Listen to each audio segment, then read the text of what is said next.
Bonsoir à tous, on est toujours sur le canal Apprendre le turc facilement par Noura.ytf. On a dit que c'est un canal qui est conçu exclusivement pour l'apprentissage de la langue turque. Donc ici, dans cette vidéo, on va faire un rappel très important concernant le pluriel dans la langue turque. Parce que c'est une notion très importante, parce qu'à chaque fois, on aura besoin de ça.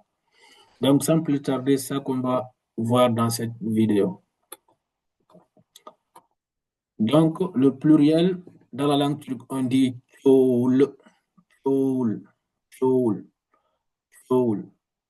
Donc, on va essayer de voir ça. Donc, dans la langue turque, on avait dit qu'il y a deux catégories de voyelles. On avait dit qu'il y avait des voyelles dites postérieures et les voyelles dites antérieures. Donc, le pluriel aussi se forme en fonction de ces deux catégories de voyelles. Donc, pour la première catégorie, on a des voyelles qu'on appelle des voyelles postérieures. C'est la même chose que qu'on dit des voyelles antérieures, voyelles sombres. Donc, si vous entendez voyelles postérieures, on fait allusion à la voyelle dure, on fait allusion à la voyelle sombre, ou bien aux voyelles dures, ou bien aux voyelles sombres. C'est ça qu'on veut dire par là. Donc, quelles sont ces voyelles-là? C'est le A, qu'on appelle A, c'est le E,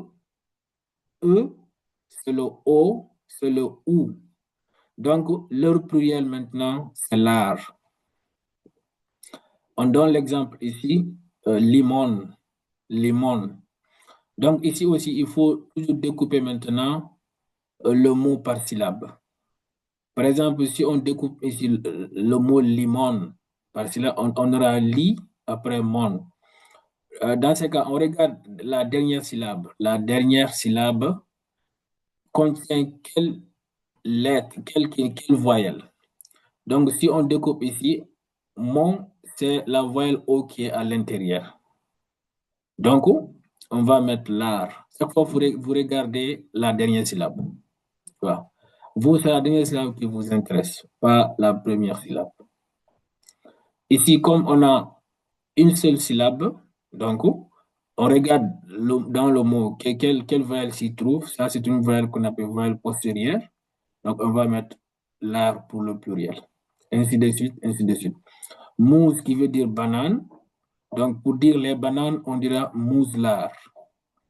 Kız qui veut dire la fille. Donc, pour dire les filles, on dira kızlar. Aslan qui veut dire lion, le lion.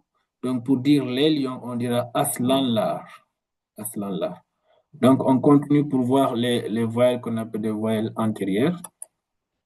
Donc, pour les voyelles antérieures aussi, c'est la même chose. Ça veut dire, si vous entendez voyelles douces, on fait allusion aux voyelles antérieures. Si vous entendez aussi voyelles claires, on fait allusion aux voyelles antérieures. Donc, leur pluriel se manifeste, leur pluriel qui se matérialise par l'air. L'air. Quelles sont les voyelles qui composent maintenant les voyelles antérieures? C'est E, c'est I, c'est E, c'est U. C'est U. Donc, à chaque fois, vous regardez la dernière syllabe. Si l'une de ces voyelles-là qui s'y trouve, donc pour le pluriel, vous allez mettre l'air. Par exemple, l'exemple ici, c'est çiçek. Çiçek qui veut dire la fleur. Donc, pour dire les fleurs, on dira çiçekler. Çiçekler. On découpe ici le mot qui après tchèque. Donc, dernière syllabe, c'est la lettre E qui s'y trouve. Alors, la lettre E, c'est une voyelle qu'on appelle voyelle antérieure. Donc, pour le pluriel, on va mettre l'air. Kedi, qui veut dire le chat. Donc, pour dire les chats, on va dire kediler. Göz, qui veut dire l'œil. Donc, pour dire les yeux, on dira gözler. Gözlük, qui veut dire maintenant lunettes. Donc, pour dire les lunettes, on dira gözlükler. Donc, c'est tout pour cette vidéo. Si vous avez vraiment appris quelque chose, n'oubliez pas de vous abonner, de liker et de partager autour de vous. À la prochaine.